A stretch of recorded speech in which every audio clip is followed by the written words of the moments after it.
नमस्कार। आज हम कोशिश करेंगे कि हमारे पाठ्यक्रम की जो आखिरी यूनिट है बुद्धिस्ट अप्रोच ऑफ पीस, उस पे हम कुछ बातें करें और हम आपको ये बताते चले कि इससे संबंधित अध्ययन सामग्री हमने आपको भेज दी है। जो बेहतरीन जर्नल्स हैं जैसे international journal of conflict resolution, international journal of peace, उसमें कुछ अच्छे आर्टिकल्स थे इस विषय पे, तो वो हमने आपसे शेयर किए हैं। तो इंग्लिश मीडियम स्टूडेंट्स के लिए तो कोई भी प्रॉब्लम नहीं है मटेरियल को लेके, और इस पर्टिकुलर विषय पे हिंदी मीडियम के स्टूडेंट्स के पास भी ये कहने के लिए नहीं है कि हमारे पास अच्छी सामग्री नहीं है, क्योंकि बौद्ध दर्शन पे तमाम मटेरियल उपलब्ध है। हाँ, ये ज़रूर है कि उसको पीस रिसर्च या कॉन्फ्लिक्ट रेजोल्यूशन से जोड़ के कोई भी काम मौलिक रूप से भी हिंदी में नहीं हुआ है। तो ये वीडियो इसी बात का प्रयास है कि हम लोग जो बौद्ध दर्शन की प्रमुख शिक्षाएं हैं उसको हम लोग पीस स्टडी और कॉन्फ्लिक्ट रेजोल्यूशन के संदर्भ में रख के समझने की कोशिश करेंगे। हम लोग बौद्ध दर्शन के सिद्धांतों के बारे में बहुत डिटेल से नहीं जानेंगे, बस जो उनकी मूल प्रतिस्थापनाएं हैं उसको जानकर हम उसको फिर अपने कॉन्फ्लिक्ट रेजोल्यूशन में रख के विश्लेषण करने की कोशिश करेंगे। तो हम इस विषय की शुरुआत कैसे करें कि यदि आज के संदर्भ में, क्योंकि भाई जाहिर है 2500 साल पुराना ये धर्म है, तो आज के संदर्भ में यदि हम बौद्ध धर्म को खास तौर से शांति निर्माण और शांति बनाने की एक बेहतरीन प्रक्रिया के रूप में देखें, क्योंकि दुनिया के बहुत सारे कोनों में जो पीस अध्येता हैं, संघर्ष समाधान के विद्वान हैं, उनका ध्यान बुद्ध और गांधी दोनों पे ही गया है, और उनका ये मानना है कि ये मुश्किल ज़रूर प्रतीत होता है, लेकिन वस्तुतः इन्होंने जो मार्ग सुझाए हैं उस पे चलने में ही मानवता की शांति निहित है।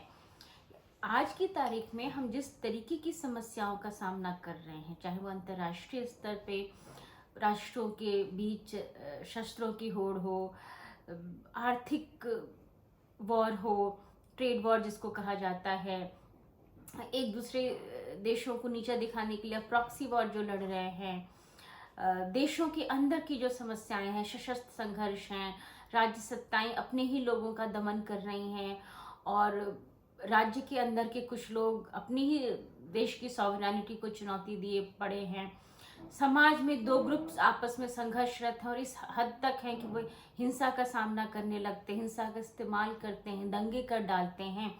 और सबसे अलग व्यक्तिगत स्तर पे, यानी एक व्यक्ति भी ज़रूरी नहीं कि उसके पास सब कुछ है तो वो सुखी है।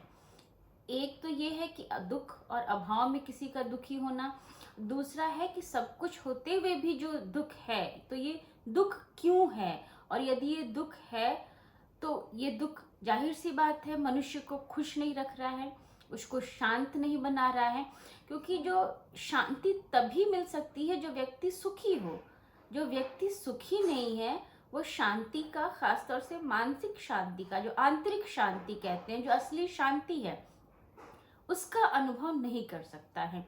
तो जो बौद्ध दर्शन है वो माइक्रो लेवल से लेके मैक्रो लेवल तक के जो आपसी संबंध हैं, जो अंतर संबंध हैं, जो परस्पर निर्भरता है, और जो हर स्तर पे जो दुख है उसको न सिर्फ समझता है बल्कि उन दुखों को कम करने का और ख़त्म करने का कारण बताता है।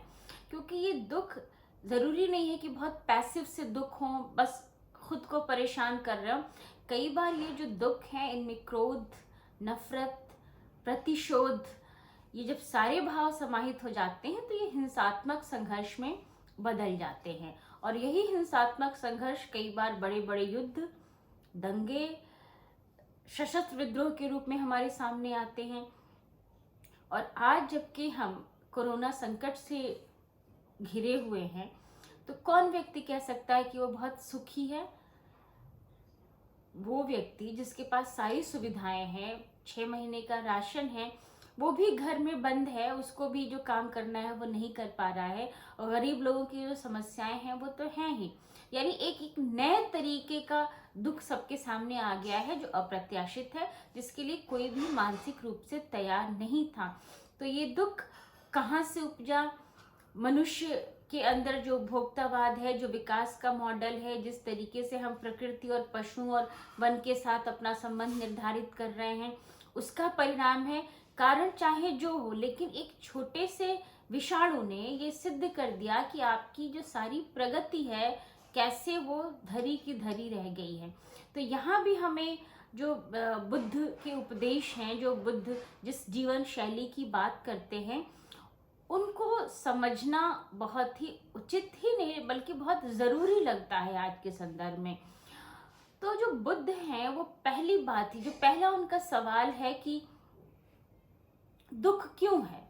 तो जो 4 आर्य सत्य वो बताते हैं कि संसार में दुख है, इस दुख का कारण है, और इस दुख का कारण मनुष्य की तृष्णा है, और इस तृष्णा को दूर करके दुखों को दूर किया जा सकता है। तो दुख यथार्थ है, दुख की असलियत को स्वीकार करना है। यानी वो कहते हैं कि हर जन्म लेने पे दुख है, वृद्ध होने पे, बीमार होने पे, अपनों के बिछड़ने का दुख है, अपनी अभिलाषाओं को न प्राप्त करने का दुख है, कोई हमारे साथ बुरा व्यवहार कर रहा है उसका दुख है, हम अपने ही सपनों को पूरा नहीं कर पा रहे उसका दुख है। मतलब दुख एक शाश्वत सच्चाई है, ये यथार्थ है। तो अब बुद्ध जिस सवाल से जूझते हैं कि ये दुख है तो क्यों है, और इस दुख को कैसे कम किया जा सकता है। तो इस वीडियो में हम लोग 3 भागों में, पहले एक तो बहुत संक्षेप में कि बौद्ध दर्शन क्या कहता है, और संघर्ष और दुख के कौन से कारण वो बताता है, और तीसरा ये कि ये जो रास्ते हैं वो पीस स्टडी और कॉन्फ्लिक्ट रेजोल्यूशन के लिए किस सीमा तक कारगर हैं या नहीं हैं।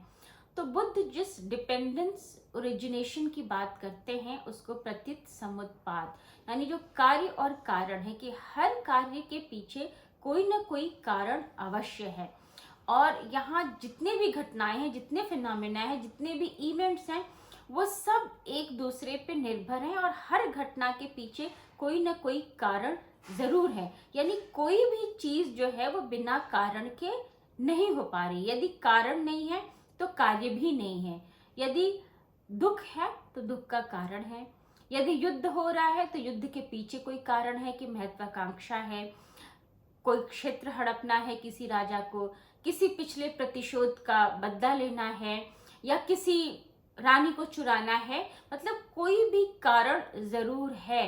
यदि कोई बीमार है तो उसके भी कुछ कारण है। यानी ये जो कारण है वो सबसे महत्वपूर्ण है, और इसको वो बताते हैं कि जो परस्पर निर्भरता है, इंटरडिपेंडेंस है, अन्योन्याश्रिता है, यानी हर, चाहे वो छोटी चीज हो या यूनिवर्स के लेवल पे बड़ी चीज हो, जो कॉस्मिक ट्रुथ है, कि सब एक दूसरे पे निर्भर है और सब क्षणिक है। यानी कुछ भी शाश्वत नहीं है, कुछ भी स्थायी नहीं है।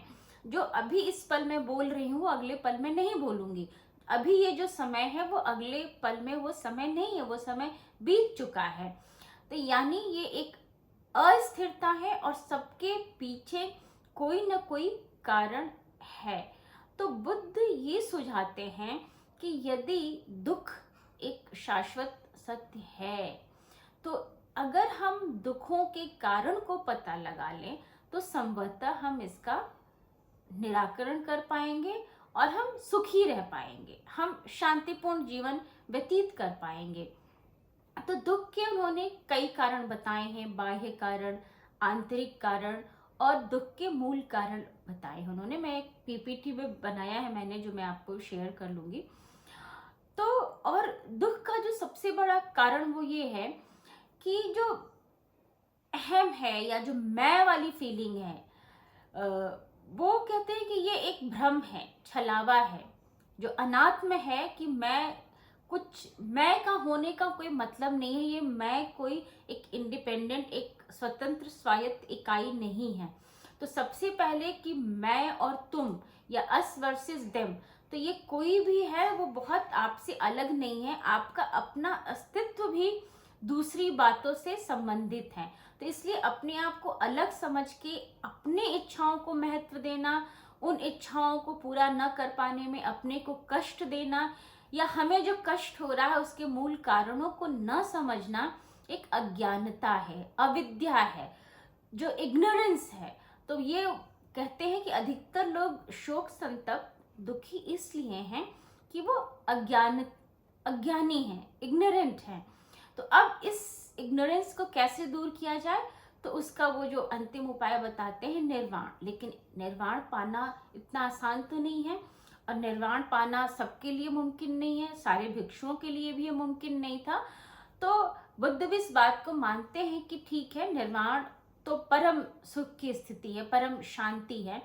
यदि निर्वाण माफ कीजिएगा, निर्वाण सबको नहीं मिलता है, लेकिन जो बुद्ध ने 4 आर्य सत्य बताए हैं उनका पालन करके, और जो अष्टांगिक मार्ग बताए हैं, जिन पंचशील के जिन सिद्धांतों को बताया है, यदि उनको समझ के मानव अपने जीवन में उनका अनुपालन करे, तो बहुत सारे संघर्षों से न सिर्फ खुद को बचा सकता है, बल्कि अपने आसपास के परिवेश को भी, और एक भिक्षु कई लोगों के जीवन को प्रभावित कर सकता है।